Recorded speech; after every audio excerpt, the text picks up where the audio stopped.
Today's the day, the fateful FTP test. I'm off to get changed and get on this bad boy.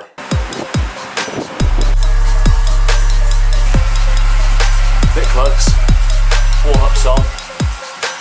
Go for 15 minutes. First stage, we're at 250. Gonna go for 30 watt increments, 5 minutes until failure. 340 watts, 340. Come on. That's gonna snot rocket. 30 seconds. He's struggling now. Legs are getting heavy.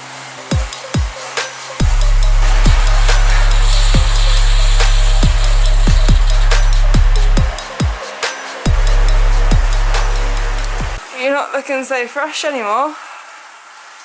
Oh, test over. Don't know where we got to, but the legs stopped, well and truly.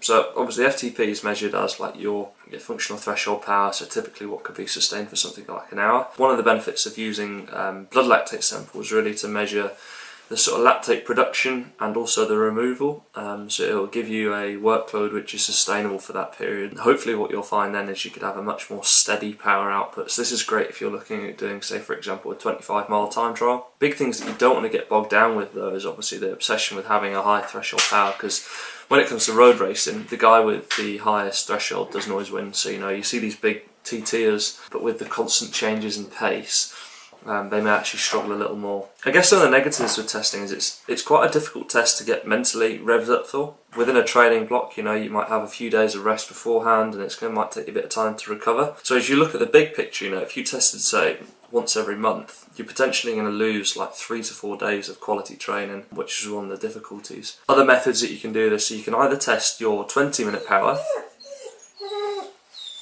Another couple of considerations then would be different methods of assessment. So you either got assessing your 20-minute power, so it's just an all-out test, or also your 3-minute power all-out. Now that's one of the things I'd probably recommend doing on a watt bike or something, just where there's no sort of distractions. So that is, from the gun, you will go as hard as possible until the end of the 3 minutes. There's no pacing, you just have to go max all out for the whole time. And then what you do is you then take an average of your power from your final 30 seconds, and that typically correlates with your power over 20 minutes. So it's shorter, so it's not quite as sort of stressful, and it doesn't bring on like quite as much training load. So I guess that sums it up really. You know, that is a vital statistic, and it's a requirement for TTing, and you need to have a high threshold for road racing. It's not the only component.